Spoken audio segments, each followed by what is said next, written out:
بسم اللہ الرحمن الرحیم۔ شروع اللہ کے نام سے جو بڑا مہربان نہایت رحم والا ہے۔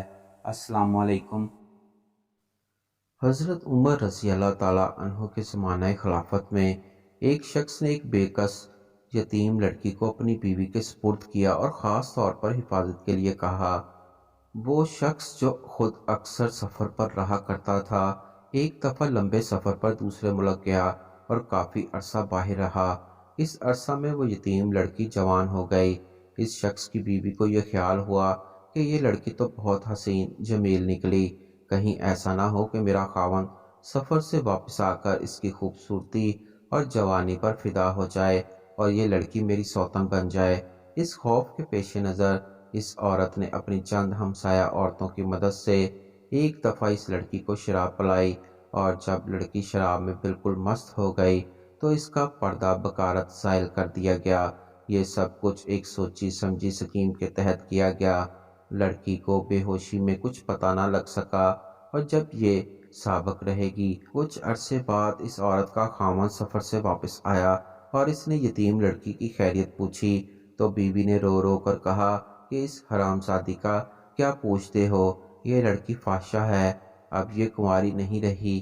یہ سب کچھ میرے پڑوسیوں نے اپنی آنکھوں سے دیکھا ہے۔ مگر لڑکی کہنے لگی کہ یہ غلط ہے، آج تک کسی مرد نے میرے جسم کو چھوا تک نہیں، باخدا یہ عورت مجھ پر تہمت لگا رہی ہے۔ آخر یہ مقدمہ بھی حضرت عمر رضی اللہ تعالیٰ عنہ کی خدمت میں پیش ہوا۔ لڑکی اپنی بے گناہی پر بار بار خدا کی قسمیں کھا رہی تھی اور اس شخص کی بیوی ظلم کے گواہ پیش کرتی رہی۔ ہمسایہ مستورات نے کہا، اے امیر المومنین، ہم نے اس لڑکی کو غیر مردوں سے اپنی آنکھوں سے اختلاط میں مبتلا دیکھا ہے۔ حضرت عمر رضی اللہ تعالیٰ نے بہت سوچا کہ ادھر مکمل گواہ، ادھر لڑکی کی خدا کی قسمیں، لہٰذا گھر سے حضرت علی رضی اللہ تعالیٰ عنہ کو بلایا گیا اور کہا کہ آپ یہ مقدمہ سن کر فیصلہ کریں گے۔ آپ نے کہا کہ اس کا فیصلہ بالکل معمولی ہے کہ یہ دیتا ہوں۔ آپ نے کہا گواہ عورت کو پیش کرو۔ گواہ عورت پیش ہوئی۔ دیکھا تو حضرت علی رضی اللہ تعالیٰ عنہ کے سامنے برہنہ تلوار رکھی ہوئی تھی، مگر وہ اپنی بات پر اڑی رہی۔ تب آپ رضی اللہ تعالیٰ عنہ نے حکم دیا کہ اس عورت کو ایک مکان میں قید کر دو اور دوسری عورت کو بلاؤ، اور کہا جانتی ہے میں کون ہوں؟ میں علی ابن طالب ہوں، رسول اللہ صلی اللہ علیہ وآلہ وسلم کا بھائی اور خدا کا شیر ہوں۔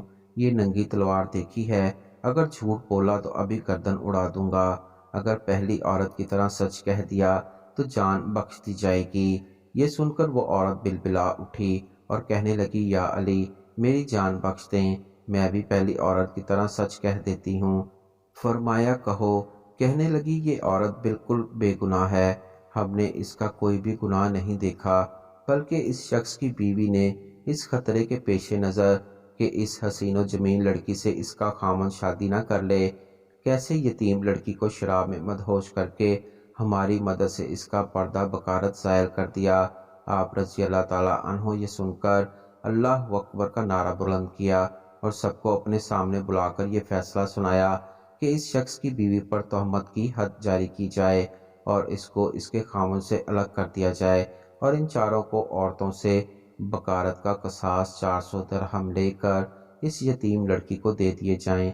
اس شخص کو حکم دیا کہ وہ اپنی بیوی کو طلاق دے دے، پھر اس لڑکی سے اس کا نکاح کرا دیا اور مہر کی رقم اپنی جیب سے عطا فرمائی۔